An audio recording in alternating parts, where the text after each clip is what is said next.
नांदेड़ के मार्तला स्थित जिला परिषद स्कूल में शिक्षा के क्षेत्र में एक सराहनीय और अभिनव पहल की गई है। यहाँ पहली से 7वीं तक की कुल 7 कक्षाओं में पारंपरिक बैठने की व्यवस्था को बदलकर यू टाइप व्यवस्था लागू की गई है, जिसमें कोई भी छात्र आगे या पीछे नहीं बैठता। इस नई व्यवस्था का उद्देश्य यह सुनिश्चित करना है कि सभी छात्रों को समान ध्यान और अवसर मिले।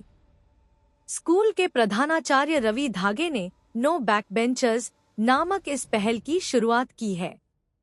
उन्होंने बताया कि उन्हें इस विचार की प्रेरणा एक मलयालम फिल्म से मिली। नई व्यवस्था से छात्रों के बीच बैठने को लेकर कोई विवाद नहीं होता और सभी छात्रों को शिक्षक का बराबर मार्गदर्शन मिलता है। छात्रों ने स्कूल में आए इस सकारात्मक बदलाव पर संतोष जताया है और कहा है कि अब शिक्षक हर एक छात्र पर ध्यान देते हैं। यह पहल न केवल छात्रों के आत्मविश्वास को बढ़ा रही है, बल्कि शिक्षा में समानता और समावेशिता को भी बढ़ावा दे रही है। नक्कीच जिल्हा परिषद केंद्रीय प्राथमिक शाळा मार्तळा ही शाळा नाविन्यपूर्ण उपक्रम राबवणारी शाळा म्हणून जिल्ह्यामध्ये प्रसिद्ध आहे आणि मागील अनेक दिवसापासून मी वेगवेगळे उपक्रम या शाळेमध्ये राबवतोय। भविष्यवेधी शिक्षणाच्या माध्यमातून मी सुरुवातीला विद्यार्थ्यांना जापनीज आणि जर्मन भाषेचे धडे सुद्धा दिलेले आहेत। म्हणजे विद्यार्थ्यांकडून मी काय शिकलो, विद्यार्थी स्वतःहून शिकले, या पद्धतीचा उपक्रम मी घेतला।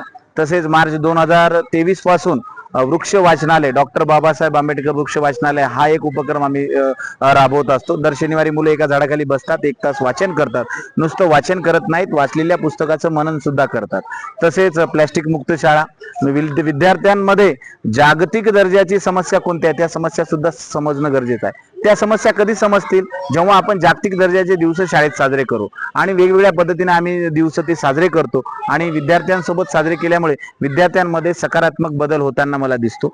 जसं की तुम्ही विचारलात की बॅक बेंचर्स ही संकल्पना, केरळमध्ये जो चित्रपट आहे सानार्थी कुट्टनम हा एक मल्याळम भाषेमधला चित्रपट, जेव्हा यूट्यूबच्या माध्यमातून मी पाहिलं की त्या चित्रपटामध्ये एक सीन आहे की त्याच्यामध्ये back benchers, no back benchers म्हणजे मी ज्या शाळेत शिकलो, तुम्ही ज्या शाळेत शिकलात तेव्हा आपण काय करत होतो, पुढे बसणारे मुलं वेगळे, मागे बसणारे मुलं वेगळे अशी संकल्पना होती। परंतु आता तसं राहिलेलं नाहीये। सगळ्यांना एक समान शिक्षणाची संधी आपल्याकडे संविधानाने दिलेली आहे। ती संधीचं सोनं करण्यासाठी ही एक नो बॅक बेंचर्स ही संकल्पना पुढे आली असं म्हणायला हरकत नाही।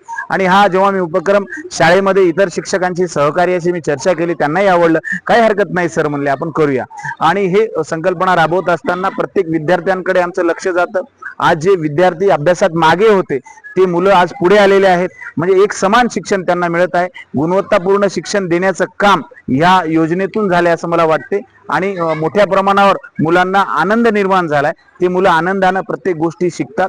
आणि जे नो बॅक बेंचर्स मध्ये अजून एक फायदा सांगायचा असेल तर शाळेमध्ये जिल्हा परिषदच्या जे पटसंख्या कमी होत आहेत त्या पटसंख्या याच्या पुढे कमी होणार नाहीत। कारण अभ्यासात मागे असणाऱ्या मुलांना शाळा नकोशी वाटते, पण ह्या योजनेमध्ये मुलांना शाळा आवडते। कारण शिक्षक आणि जो कोणी असेल तो त्या विद्यार्थ्यांपर्यंत पोहोचतो आणि त्याच्यामध्ये सकारात्मक ऊर्जा निर्माण करतो। एखाद्याला लढ म्हणण्याची एक प्रेरणा देण्याचं काम ह्या योजनेत होते। कारण आपण प्रत्येक विद्यार्थ्यांच्या टेबल पर्यंत जातो, त्याची वही तपासतो, त्याचं काय चुकले ते सांगतो, मग त्याला वाटतं की सर माझे आहेत आणि ही शाळा माझी आहे, ही भावना निर्माण होण्यासाठी ही संकल्पना नक्कीच यशस्वी होताना दिसत आहे। मी आपल्या माध्यमातून राज्य शासनाला विनंती करेन की आपल्याकडे विद्यार्थी संख्या जिथे जास्त आहे तिथे ही योजना राबवायला कुठेतरी अडचण निर्माण होते। तर भविष्यामध्ये आपल्याला जिल्हा परिषदच्या वर्ग खोल्यांचं स्ट्रक्चर सुद्धा बदलावं लागेल। मोठ्या प्रमाणात जर वर्ग खोल्यांची लांबी रुंदी जर केली तर जास्तीत जास्त विद्यार्थी सुद्धा या योजनेमध्ये सहभागी होतील असे मला वाटते। नमस्कार, माझे नाव मारुती ज्ञानेश्वर शिंदे, मी आता 7वी मध्ये शिकत आहे। आमच्या शाळेमध्ये यू आकाराने बसण्याची पद्धत निर्माण केली आहे आणि त्या पद्धतीमुळे जे मागे बसत होते ते आता सन्मान बसत आहे आणि ज्यांना वाटतं की मी मागे बसून पुढे बसाव, आता कोणाच वाटत नाही की मी मागे बसतो पुढे बसतो असं वाटत आहे। त्यामुळे विद्यार्थ्यांना पण फायदा होतो की माझा अभ्यास वाढला आहे, तर वाटतं थोडं त्यांच्या मनामध्ये येतं की माझा अभ्यास वाढला, मी आता हुशार झालो। म्हणजे जेव्हा ते पुढे बसत होते त्यांना वाटत होतं की मागाचे म्हणत होते की पुढच्यांनाच हुशार आहे तर सर त्यांनाच बोलतात, मागाच्यांना का बोलत नाही। मग त्यामुळं आमच्या सरांनी एक आव्हान केले की संपूर्ण संपूर्ण वर्गांमध्ये यू आकाराने बसण्याची पद्धत काढावी, म्हणून अशा पद्धतीमुळे संपूर्ण वर्गामध्ये यू आकाराने बसण्याची पद्धत निर्माण केली आहे आमच्या सरांनी. आणि आम्हाला वर्ग खोल्यांची कमी होत आहे, त्यामुळे आम्हाला थोडा वर्ग खोल्या जास्त पाहिजे आहेत. धन्यवाद.